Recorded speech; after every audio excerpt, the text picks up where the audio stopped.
sangat kehilangan sahabat saya. Bukan sahabat aja, udah kayak saudara lah.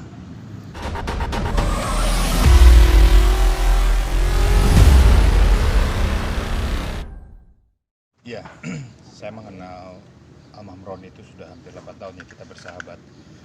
Dan saya sangat kehilangan sahabat saya. Bukan sahabat aja, udah kayak saudara lah. Jadi ketika dia sebelum meninggal dunia itu ada beberapa hal yang memang selalu sama saya. Ketika kemarin saya ada wawancara tentang meninggalnya Vanessa, dia ikut saya, tapi dia tidak ikut diwawancara karena sakit ya. Mungkin teman-teman media tahu, pada saat itu kita sempat makan terakhir sama teman-teman media, makan soto ayam bareng-bareng. Nah, pulang dari situ karena kita besoknya ada acara FEV. Nah, kebetulan almarhum itu kan adalah juri dari Pak Vindo yang memang sama-sama saya gitu kan. Ya, kita berangkat ya Ron, kita antigen dulu ya deh. Jadi habis dari Vanessa kita periksa antigen gitu. Nah, pada saat di antigen dia memang sudah kayak jalannya udah agak susah. Tapi kita papah lah. Lu bisa jalan nggak nih? Bang? Nggak apa-apa, bang gitu. Nah, sambil nunggu. Nah, terus habis dari situ kita makan sebentar. Saya bilang, Ron, nih mau gimana? Besok gue jemput ya seperti biasa. Iya Pak. Nah, ada hal yang memang saya sedih gitu ya. Sebelum dia mau FFP dia telepon saya gitu. Pak, saya nggak bisa datang nih, dia bilang gitu. Bapak aja sendiri ya, dia bilang, ya. Ron, gue sakit apa? Gue bilang, udah, gue suruh orang gue kesana, gue bilang. Saya suruh orang saya kesana untuk niati dia, karena kan kebetulan dia suka pulang pergi ya antara Pondok Gede ke Bintaro. Nah, pada saat itu dia ngomong agak susah Pak, saya sakit Pak. Iya udah, nanti gue dari FFV gue sempetin deh ke tempat lo, atau nggak besok pagi. Tapi lo biar orang gue di sana deh. Nah, orang saya bilang udah nggak apa-apa, udah kasih minum obat, bisa tidur, ditemenin sama dari karyawan saya. Besok paginya saya pulang dari FFV pagi, dia telepon, Pak badan saya udah mendingan. Ya syukurlah Mas, nanti kita apakah kalau emang ini kita bawa dokter aja lah, saya bilang gitu kan. Terus saya kasih tau istrinya. Yang sedihnya itu dia minta buah-buahan sama saya. Tumben-tumben Ron gitu ya, Pak bisa minta tolong dibeliin buah-buahan nggak ya? Saya bilang, ya Ron, ntar gue beliin buah-buahan dulu, tapi gue kerja dulu karena saya ada klien di Bogor gitu ya. Ketemu klien gue di Bogor dulu. Terus setelah itu saya sempat kaget pas pulang dari Bogor Cekas, dikasih kabar gitu bahwa dia udah nggak ada gitu, dan sedang posisi nunggu saya lagi. Kayaknya dia nunggu saya. Biasanya kalau saya datang kan dia di luar gitu kan. Ya, dia lagi di luar dan dia duduk meninggal aja, nunggu dia pakai sarung. Saya tahu banget dia kalau saya mau datang dia seperti itu yang saya sedih. Akhirnya kita urus sampai ke rumah sakit sampai malam hari ya, kita urus sampai pagi tadi. Dan setelah itu saya serahkan kepada keluarganya. Keluarganya udah datang, udah kita urus teman-teman di rumah sakit gitu. Kalau sejauh ini kelihatan gak sih Om, almarhum itu mungkin mengeluh sakit atau apa gitu sama Om Dion? Ya memang kalau kita lihat dari cara kalau mungkin dia kalau dekat sama orang kan nggak kelihatan sakit ya, senyum, ketawa gitu. Tapi kalau dari fisiknya memang sudah ada gejala-gejala nggak bisa berjalan gitu ya, jalannya agak susah. Dan saya sudah 2 kali memang almarhum itu masuk rumah sakit kan gitu ya. Nah, jadi kita tahu penyakitnya dia itu antara penyakit gula sama jantung atau apa gitu ya.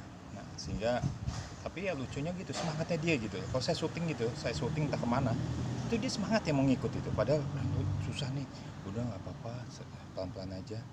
Jadi gimana ya, dia juga semangatnya besar. Dan kalau depan kamera, depan apapun, depan forum ya biasa-biasa aja, nggak ada rasa dia tuh sakit atau nggak pernah ngeluh gitu. Tapi kita tahu secara fisik bisa kelihatan kan gitu ya.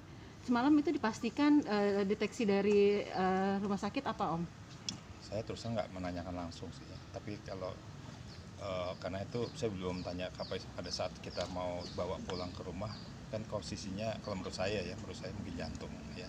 Karena dia sebelumnya memang ada ya gejala jantung, tapi apakah diabetes komplikasinya saya nggak tahu. Tapi perkiraan saya kurang lebihnya sakit seperti itu. Tepatnya jam berapa Om? Ya, dia meninggal sebenarnya sore. Itu kan janjian sama saya sore itu sekitar habis maghrib. Nah dia di luar itu katanya dari jam 5 gitu. Dari jam 5 nungguin. Karena kan kita mau beli buah-buahan. Saya biasanya kalau beli buah-buahan suka ya ngobrol di luar ya, nggak pernah ngobrol di dalam rumah dia. Ya udah ntar gue ke rumah lo deh, gue bilang. Tapi lo tungguin gue ya, gue bilang gitu. Nanti gue kabarin. Tapi ya itulah, dia nunggu di luar pada posisi pakai sarung. Dia tidur kayak tidur. Meninggalnya tidur. Berarti pada saat almarhum meninggal tidak diketahui siapa-siapa, atau maaf Om, mungkin dia meninggal sendiri tanpa ada orang yang di samping gitu? Bisa dibilang gitu? Ada kebetulan istrinya lagi ada di Pondok Gede ya gitu kan. Ya karena ke rumahnya Mas Roni ada 2 ya, Pondok Gede sama Bintaro. Nah pada saat itu karena biasanya ada saya gitu, mungkin ya karena kita dekat gitu, mungkin dia perasaannya nungguin saya, dan orang saya biasanya ke sana, dan orang saya itu pas pulang tuh kalau nggak salah siangnya, jadi siang. Nah, ya posisi seperti itu sih. Mungkin ada perkataan yang sangat menohok yang nggak lupa dari almarhum ke Om Dion Ya. apa? Jadi sebelum meninggal nih, ya 2 hari ya pas kita makan, dia kan agamanya Katolik, tapi dia menanyakan tentang ayat Quran tentang nikmat mana yang aku dustakan. Dia kayak ngomong sendiri, bagus ya kata-katanya Pak, nikmat mana yang aku dustakan, nikmat mana yang aku dustakan. Ya kita harus bersyukur Mas Roni, itu memang suatu Ar-Rahman, itu merupakan bentuk bahwa kita harus bersyukur atas nikmat Tuhan. Itu yang kata-kata yang terakhir yang membuat saya ada apa ya dari pertanyaannya gitu ya. Berarti bahwa dia harus mensyukuri nikmatnya. Makanya pas meninggal senyum. Bagus dia meninggalnya tuh nggak gimana, dia senyumnya kayak orang tidur gitu. Bagus banget.